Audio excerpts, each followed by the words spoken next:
And I'm just waiting notification now. Okay, boom. And we are live. I want to thank everyone for tuning into a very special edition of Off the Record on the People's Podcast this afternoon. We have an incredible guest with us today, one who is going to give us some amazing information as well as inspiration, and that is none other than our sister, a hardworking protocol director in the Nation of Islam who's been putting in work for a long time on the East Coast in the city of Newark, New Jersey. None other than Sister Toy Muhammad. Assalamu alaikum, ma'am. Wa alaikum salam, sir. How are you? I'm doing great, ma'am. And how is your Sunday going so far? My Lord's grace, well, it's raining here in Jersey, but well. Excellent. All right. So the first question that we have for you today, ma'am, is when did you first hear the teachings of the Most Honorable Elijah Muhammad? Oh my goodness. I first became a registered believer in the Nation of Islam in 1994 under the student minister at that time was Minister Abdul Qadir Muhammad, who was the student minister of Muhammad's Mosque number 25, then went on to be the Eastern Regional Minister, then now currently is the Mid-Atlantic Regional Minister. So his family really helped me in my journey in the Nation of Islam. But that wasn't my first time hearing about the nation. I remember being 8 years old and one of my friends here in New Jersey, their parents were in the nation. And I pointed to a picture of the Most Honorable Elijah Muhammad on their wall and asked, who was that? And they said that was the Most Honorable Elijah Muhammad. And then speed up, I was in the Navy. I joined the Navy in 1985. My best friend who lived in St. Louis, she got out of the Navy. She went home to St. Louis. I went to visit her. And I actually went to the mosque in St. Louis, East St. Louis at the time. Okay.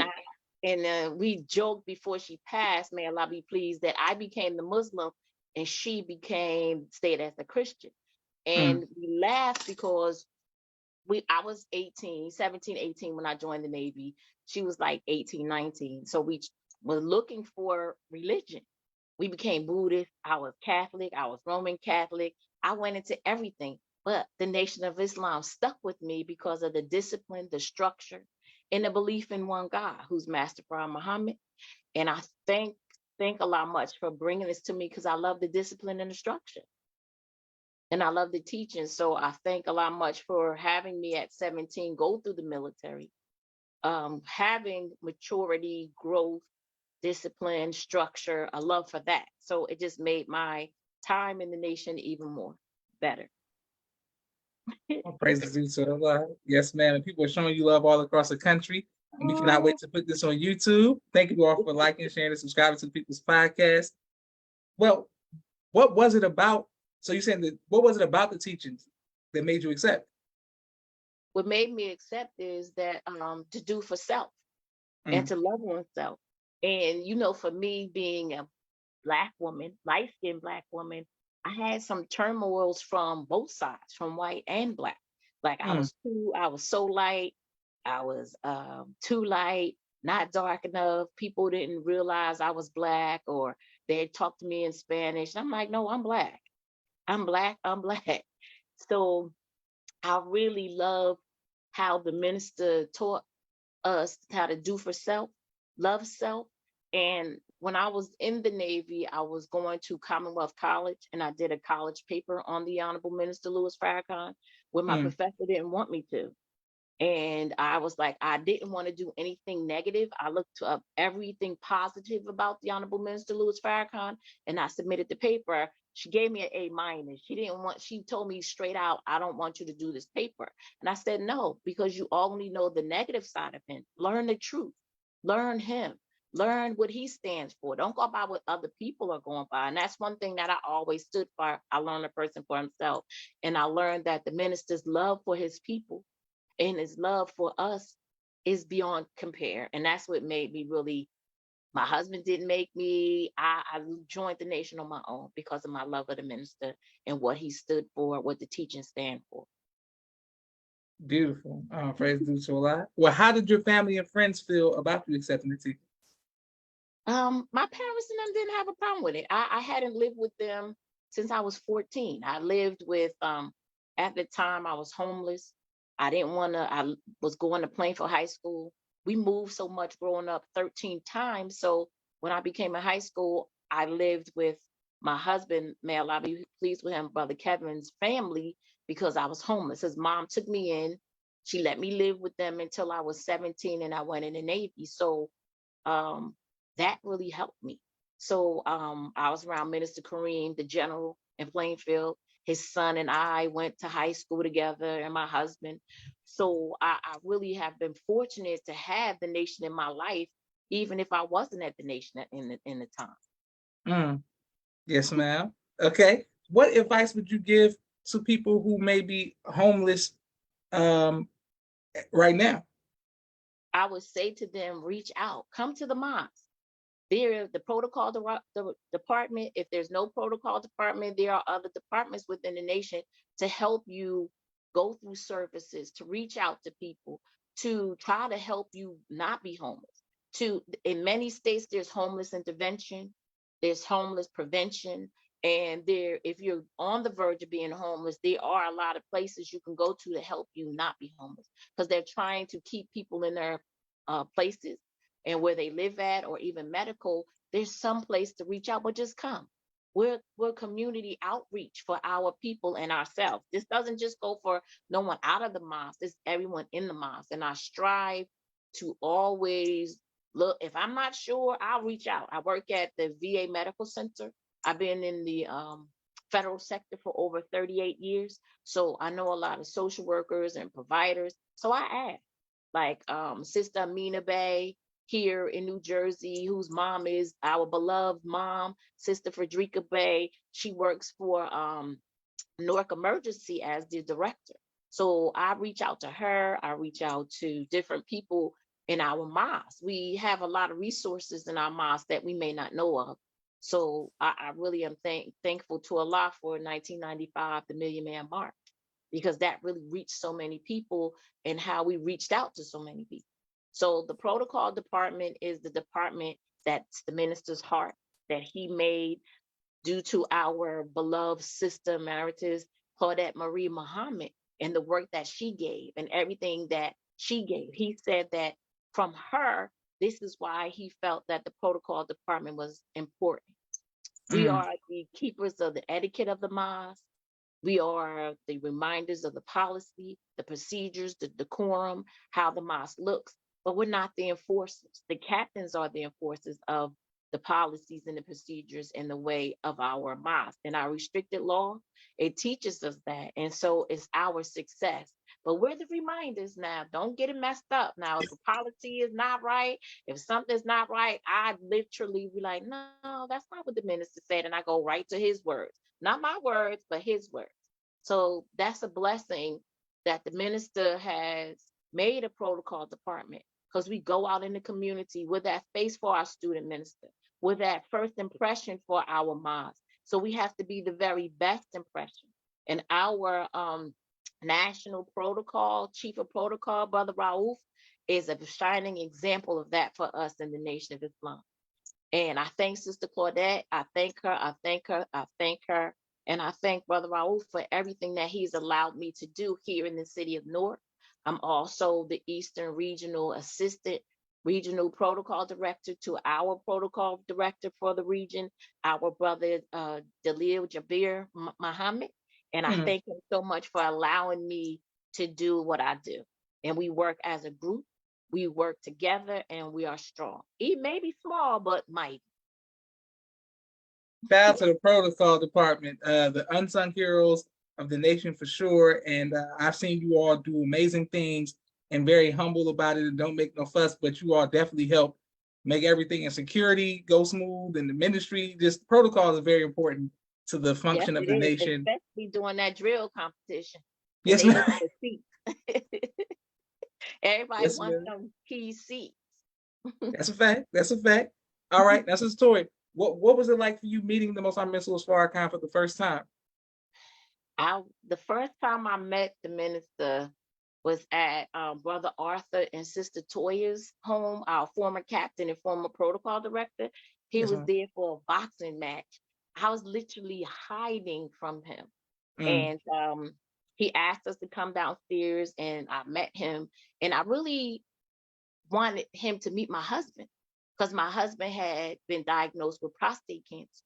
And Mm, knowing that the Honorable Minister Louis Farrakhan had prostate cancer, he spoke to my husband. He hugged him. He asked, was he diagnosed early? My husband at the time, may Allah be pleased with him, said yes. And the minister hugged him and told him he was going to be okay. Everything was mm, going to be okay. And by Allah's grace, Kevin was diagnosed with prostate cancer in 2010. He was 45 years old. And usually in most males who are diagnosed that early, it becomes aggressive. And it did become aggressive, but he wasn't supposed to be here past 25 years. The life expectancy was 5 years, but he lived to 2020, and he didn't pass of cancer. He had a blood clot. He was at Savior's Day in 2020. When the minister said that may be his last Savior's Day, he was sick then, but he wanted to go. And so he went. He stood post, even though we were like, you don't have to stand post. He stood post. He worked all the way up until his transitioning, but he didn't pass with cancer. They couldn't even find the cancer in 2019. His mm, oncologist was like, this is a GD miracle. We can't mm. find the cancer. And I know it was in his body, but we can't find it. But that was by Allah's grace. So my husband worked because he would always say, if the minister has prostate cancer and I do tutoy, I can work just like he can work. He works through his pain, he works, and I'm gonna work until the end.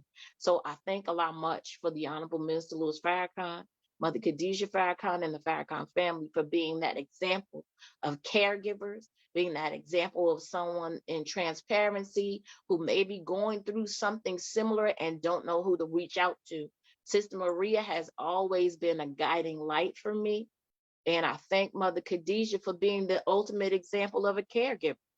A lot of times we look at the person who's sick, but we don't look at the caregivers and those who are around them going through, watching their loved one go through what they go through and try to struggle through their own feelings. Yes, But ma'am. she has been the ultimate caregiver, the ultimate example. Their family have been the ultimate examples to us as believers that Allah, through trial, through tribulation, there is triumph. We will always have faith in Allah. Even through disappointment, we have to look at the positive things that those who are in our life for whatever period of time have brought to us positively. The negative is going to come, but Allah, look at Allah, what he did to Job. He took everything from Job, Come on and but he teach. gave it all back. He gave it all back because Job loved him. Job did not forsake him. And that's what we have to do in the nation for Master Fard Muhammad, the most honorable Elijah Muhammad, and the honorable Mr. Louis Farrakhan.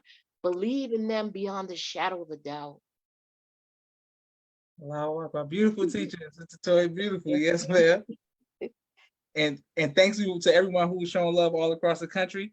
What advice would you give to those who are in the caregiving position? I'll give them the example to share the wealth. Share, try to get help. Just it's not bad of you to ask for some time, a day or two to yourself, or even as a family member. You see that as one family member that's always consistent, always the caregiver, give them a respite day. Just say, but like, you know what? I'll sit here. I'll stay while you go do your nails. You go take a spa day, or maybe just to take a rest because they get tired too. They may not say it. They struggle through their emotions with going through what they're going through. Just give them a break. And that's what I love about the minister's family because they all help each other. Beautiful. They all help each other. So we have to just, even if you're not related to the person, be like, do you need some help? Do you want get them some flowers? Just let them know that you appreciate that they are doing what they do. All praises to Allah. Excellent. Yes, ma'am. Wonderful advice. All right. Now, Sister Toy, when did you go from seeing the minister as maybe a political figure or an activist to someone who was in fact divinely guided? I've never saw him as an activist. Mm, I've always been a spiritual person because my aunt who I lived with was a Christian and a spiritual person. I never seen him as an activist or a political person. I always saw him as a man divinely guided by God. I mm, always saw him as a person who God speaks to and being true to us and being a lover of us, that's a belittling position as an activist and a political person. A man of God that he is, if you don't know the minister, you sleep. You You really are sleep. sleep. You sleep. You need to be woke because Absolutely. if you're looking at him as that, he's so totally much more than that. He's a divine leader. He's a divine guide. He's a divine teacher. He is the Jesus in our midst, and this Well, day is gone. You that's better watch, right. watch this weather. Look at Florida right now, flooding. The minister said, watch the weather. Only a divine man of God can do that. The true divine man of God. That's right. It's a fact. All right. Now, Sister Toy, we spoke earlier off camera about the Newark being the murder capital for so long, and and the violence in Newark and things of that nature. But has there ever been a time when you were faced with fear? And if so, how have you overcome that fear? I was faced with fear in 2020 when my husband passed. Mm. And because we've been together since I was 14, on and off.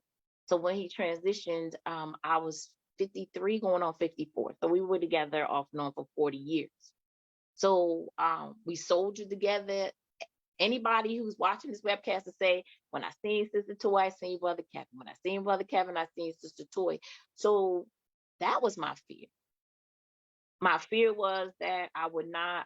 I literally was on the prayer rug. I was telling someone earlier that I literally was on the prayer rug saying to Allah, why did you take him and not me? He was the better believer. And my Mm. son came out of the room and was like, Ma, that's not right. Ma, you and Daddy just studied differently. Daddy was incarcerated for 10 years. Daddy had the ability to study the word and learn. Ma, if I ask you right now, where's the video of the minister, you'll find it. You'll look up on YouTube some words of the minister, anything on the final call, any DVD, anything that anyone needed to help them get through whatever, Ma, you'll find it. Digitally, you will find it. Where my husband was more into the Quran, the study guides, I'm more into visual learning. So I really am thankful to Allah for that fear. I fear no one but Allah. And Allah has always been in my life. No matter what I've been through from the time I was born, I was premature. In the 60s, a premature baby, 3 pounds, they usually die. Being homeless when I'm 14, being in the Navy by myself, no family, uh, 17 years old till I was 23, 24, going out on a ship that was headed to go to a war in a country that I knew nothing about. And I was a single female at the time. So I fear no one but Allah because Allah got my back. That's what I know. Allah has my back. And if you really don't believe that Allah has your back, look at all the things that He's gotten you through to this point. Come on with it. Look at all the things. If you think about all the things Allah got you through at the time you were going through it, you didn't think you were going to go through it. Didn't think you were going to get through. But Allah knows what you know not. And Yes, Allah ma'am. knows what you can bear before you even know it. He just wants to know if you have faith in Him. The minister said recently, faith has not yet entered into your heart. And I pray that Allah keeps him in my heart every day. So you have to know that there is no God but Allah. There is no God but Allah. That's all.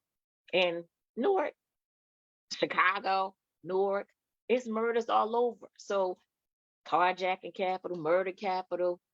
You know, our people are being murdered every day. So one of us being murdered is a capital, is an offense, is a Mhm. murder capital. One of us being a murder. So Newark, Chicago, Atlanta, Detroit, LA. No, our people must survive, not die. Our people must not die at our hands or the hands of others. So we need to really, really look at going to get our people, making our community a better place to live. And that's what we surely are doing here in Newark. My student minister, Abdul Haq Muhammad, is getting it in all over the state of New Jersey. Minister Michael in Plainfield, Minister Lenny in New Brunswick, Brother Minister Richard in Trenton.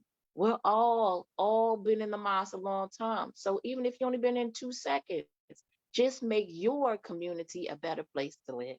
Yes, ma'am. Beautiful. Go ahead and teach us the Toy. Go ahead and teach. Yes, ma'am. Praise be to Allah. And people are showing you love all across the country. Our brother Nelson Ramos, and some Lakem, all from Massachusetts. Our brother Daryl says some Lakem Grand Rising. And the sister named Ayana Crawford is showing you love as well.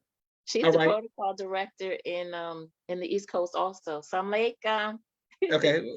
Shout out to everybody who's holding it down out there in Jersey. All right, we have a quick 60-second commercial break, ma'am, and then we come for all the sponsors of the People's Podcast, and we're coming right back. If you all have any questions, please let us know. For our sister Tori, questions or comments, please let us know, and we can't wait to put this on YouTube. Mm-hmm. Camera and a drone. He does television and film editing. Please reach out to him if you need any of those services. Sister Miriam's ABC I Love Me, children's book and coloring book, and now Spanish book. All three available on Amazon.com. Sister Naima's Stay on Point Dance Academy, LLC.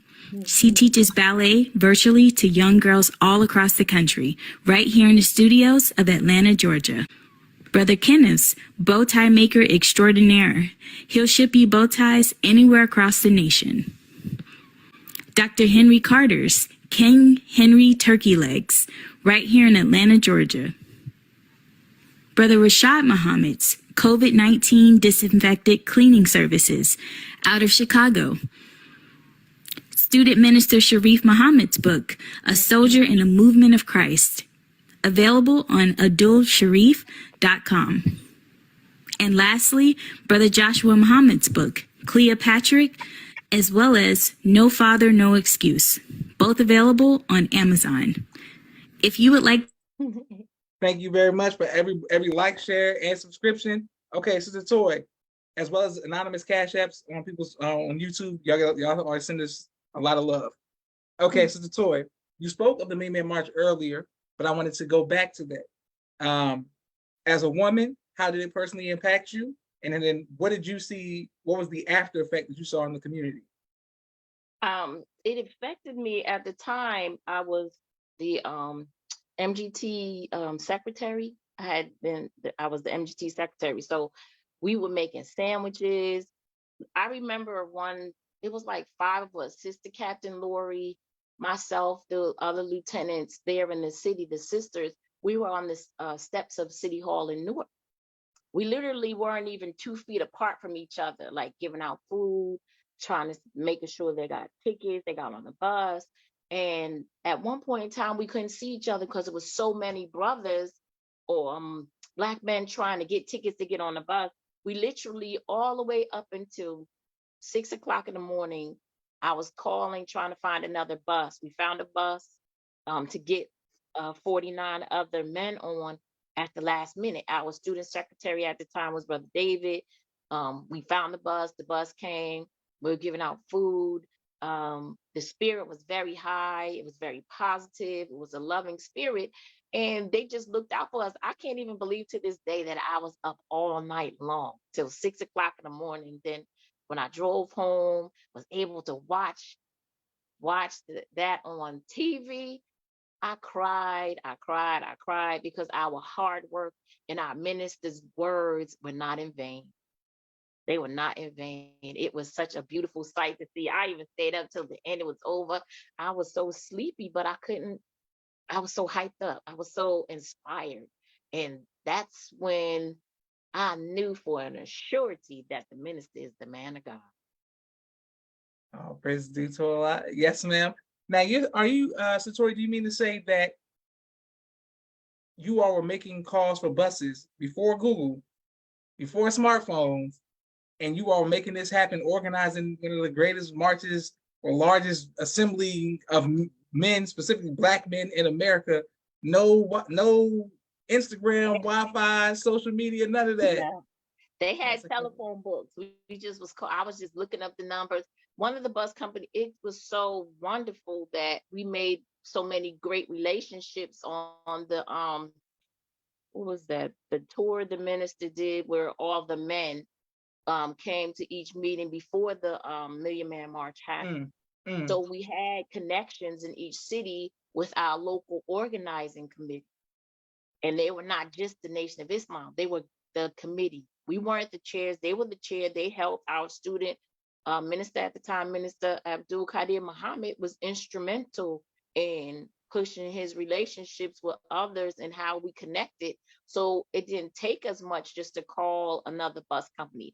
All of them in this area were sold out. So by Allah's grace, the last company we had, they had another bus. So we were able to get a bus. And I know your dad was rocking it there in the ATL too with the buses and listen, 2 million people, 2 million black people, 2 million black men. Come on now. You know that was the baddest day in the history of the United States. Yes, ma'am. And so, Tori, my father was in Chicago at that time, but I'm sure they were doing a lot of work there. Your father was in Chicago. Your father was all over. He Yes, came here ma'am. to Jersey. He did a tour here. Your father was working everywhere. He was the student assistant supreme captain at that time, if I remember correctly. And he was all over. He was pushing the program. So even though he wasn't physically in Atlanta at that time, but he was all over. He Yes, was ma'am. pushing, we was pushing from all over, buses, selling tickets to get on the bus, to fish fries, um, just so many things that we did without Google, without Facebook, without Instagram. We just, our mouth and our feet did the work for us. Praise be to Allah. Now, Sister Tori, I was going to ask you. Speaking of my father, you told me earlier that you knew my grandmother. What was she like? What was she like? You know, how was that interaction? I literally met your grandmother once because I assisted your uncle, Brother Minister Jamil Muhammad, when he used to do the Savior's Day gift tour. So he would travel from city to city, getting donations towards our Savior's Day gift. And I still to this day don't see how he remembers everyone's name, everyone from the city, what they do, how they are. That was amazing to me that he made every person who gave feel special because he knew their names and knew what they did. So your mom was, I was so funny because I didn't know that your mother and your uncle were actually brother and sister. And then when he introduced me to your grandmother was at Savior's Day. She was there. She was there. Your mom was there, and I met them, and I know your cousins very well. Mr. Jamil's children, all of y'all like my nieces and nephews, and she was a wonderful person. She was funny. She was funny. She was funny, and I used to tell Brother Jamil, that's where you get your mom was funny too. See, and a lot of persons don't know that your mother was very funny. Absolutely. And she was very spiritual. I loved her dearly, and they were funny because them two were together was funny to me, like brother and sister. And he always be like, "That's my baby sister." I was like, "Okay, no problem, sir." Yes, ma'am. All right. What now? What advice would you give to future mothers? My advice would be to don't be so hard on yourself. You, especially for our children in the nation, we giving them the teachings, even if they don't accept. Be patient. I'm going to say, I think Alifaz had a talk with me because I was really stern on my boys to come to the mosque and stern. And he said to me, Toy, you gave them everything and they have it. Just give, you had a life. You had a life before you joined. You accepted Islam. Give them the opportunity to do the same. So that really has stuck with me. I really love him dearly because I did have a life. I had a whole life and I chose Islam. I chose it. It wasn't chosen for me by someone else. I chose Islam by Allah's grace and mercy. So just be patient with your children. Just know that you instilled everything in them in the teachings and it's there and it will come out in times when you don't even believe that it would come out, but it's there. That's the difference between myself and yourself, Alifaz, all the children who have parents who were born in the nation. It's a very big difference between you and us because we had a life. I was in the Navy. I had a boyfriend, which we don't have that in the Nation of Islam. So I don't even know what it is to court. I was already in a relationship with someone before I came, and I married the person before I actually accepted.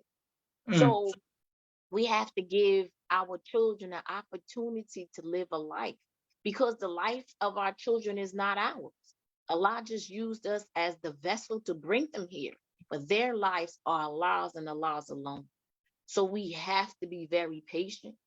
Sometimes I know my children push my buttons and they know how to push my buttons, but sometimes I have to regress back. And the minister said we have to listen, especially this Joshua generation. They're for war. They don't want to hear nothing from you. They don't want to hear nothing from nobody. If it ain't right in the truth, they don't want to hear it. So we have to be careful, and we have to focus on what Allah has us to do, to be the example to them for the change. So that's all I can say to them is just be patient. Be patient with yourself, because we're not perfect. Our children don't come with instructions, and none of our children are exactly the same. They may be mm, raised in the same home, they may be raised a similar way, but as I got older, I think I got more lenient with my younger one than I did with my older. So you mature. My grandmother, may Allah be pleased with her, she had me since I was born and she passed in 2022. And she was 95. And mm. she has been my greatest example of a ride or die person who had my back. No matter what foolishness I've done, I've always been able to go to her and trust her to keep me on balance. So that's the difference. We don't give our children an opportunity to go to someone, to trust someone enough to be open and honest for help. And it may not be me as the parent. I hope it's someone else that they trust, that loves them enough to guide them on the straight way. Somebody, a believer.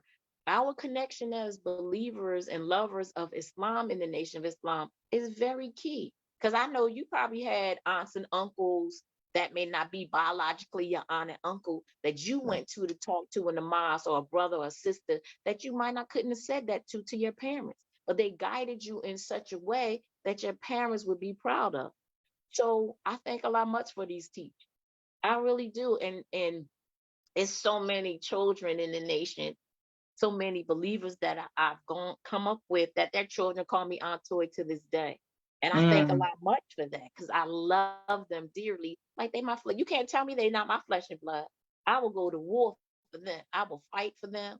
I will I will do my best to do all I can for them, because this is the generation that's coming up that's gonna have my back, I hope, when I'm older and I'm counsel and they have my back, because I know I have theirs.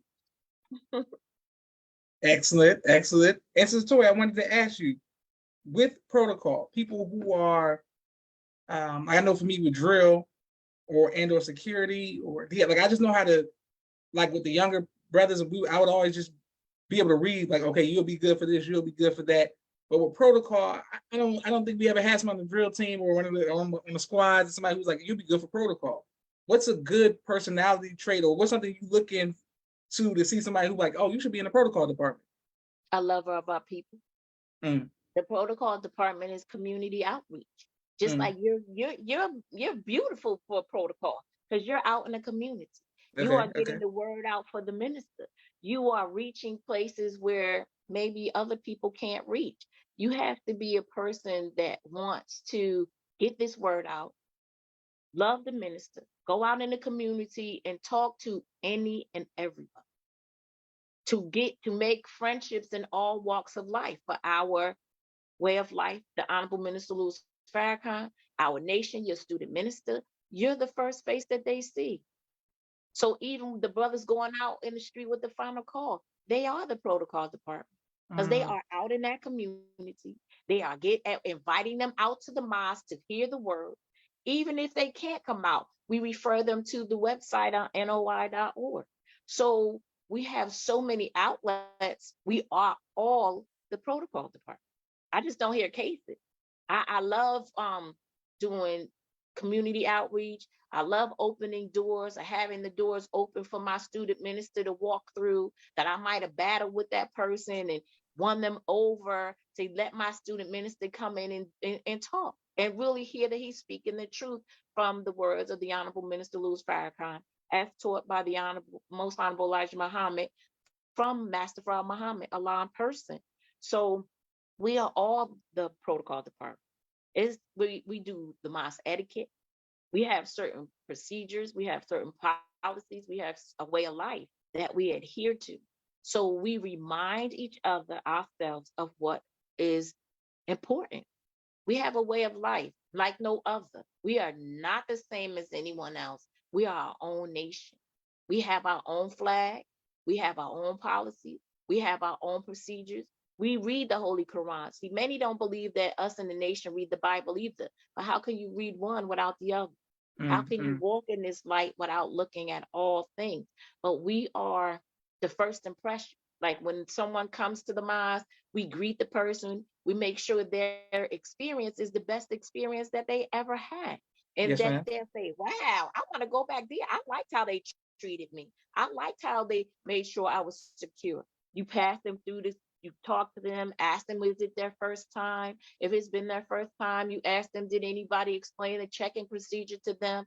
You explain that to them, you help them check into the mosque, you make sure that they're seated, you make sure they're comfortable. So, and then when they accept, that's even better because they know your face, they know you. So with acceptance, I'm right there. And I'm like, oh, thank you, sister. It might be Brother Joshua, you may say accepted. And I was like, thank you for accepting. So, and I remember your name. You remember my name. So I'm someone that you know. So I try to become that first relationship that the mosque has with that believer. And then we hold on to the person, they accept, they go through the ministry, they go through orientation on the brother's side and the sister's side. And I still check on the person, you doing good? So we just all have to be in our lane. I'm lane 5. I'm lane 5 as the 5th laborer. I'm lane 5, and I love it. I love reaching out to my community, helping my community, and to help myself.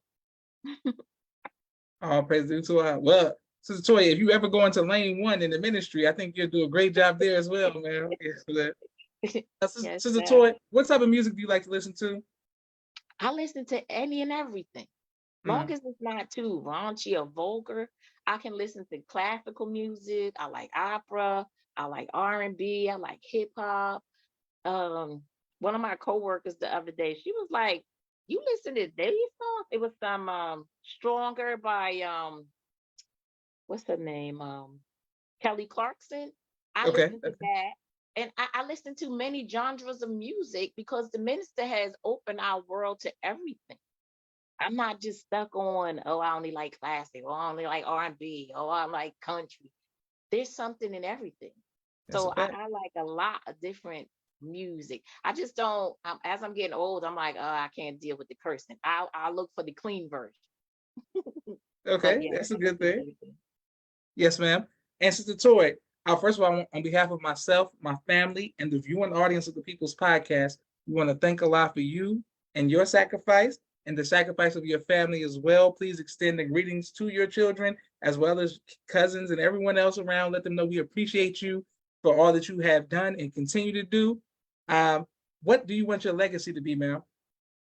I want my legacy to be that I'm a sister who loved the nation, that loved her people, that is willing to work and help anyone. I try to help as much as I can. I know sometimes some people feel like they're being used, but I don't feel that way. I feel as though that if the person is willing to get up enough courage to ask you for help, if you can help them, help them. But also in that, I know enough to know my limits. I know I know where I can go or tell a person, you know what? I'm not sure of that, but let me try to find out and I'll get back to you. So we have to know our strengths and our weaknesses. And I thank Allah much for helping me get through this time that I've gone through, helping me during COVID to really sit back and look at myself and really look at my um, strength in Allah, how much Allah loves me, how much I love Him, how much I don't want to disappoint Him. So I just want my legacy to be is a helper in the cause of Islam and a sister. Excellent. And what a wonderful legacy that is to have, ma'am. I want to thank everybody for watching. Sister Toy, I look forward to seeing you in person again now that I'm aware of our connection, that we thank God you introduced yourself to me at Savior's Day. And I was like, oh, okay, hey, Look, I somebody knew who you when you were a teenager. yes, ma'am. If you don't remember, do you remember the Dougie Fresh concert that they had at MUI? You had to be like 9 or 10, maybe. It was Okay. at the gym, and Alif has introduced me, his Aunt Karma, and Uncle Ronald to you and your brother. So we were like, because we were driving them around. I don't know how I wound up being by myself with a minivan, and we had all the children from Newark. It was like 10 children in the van with us. So we dropped them off there. We wind up staying because Dougie Fresh was singing. We were all had fur coats on, dressed in our garments, and singing the Dougie Fresh. So I absolutely don't remember that, but that's powerful. yes, I say you had to be young. I say you probably don't remember, but yes, sir. And I really loved your parents together, their spirit together, their love for Islam. That's where my examples are. The minister, Mother Khadijah, Sister Maria, her husband, all of those who've been in the nation before me have been an example to me to keep me strong. And I think a lot much for Sister Felicia, Minister Kadir, Alifaz, their whole family, because they're my family. Literally, their family have taken me on as their family. And I really love them. And I mean, I love them. And I thank you so much. And your parents, everyone who has sacrificed 30, 40, 50 years, those who were in the first, I thank them for their foundation and allowing me to be me and not going through the struggles they went through before I got here. So I thank them for that. Oh, praise to Allah. Wonderful. We thank Allah for you. Thank Allah for everyone who's watching. This is Joshua Leonard Muhammad signing off with the People's Podcast. Assalamu alaikum. Walaikum salam.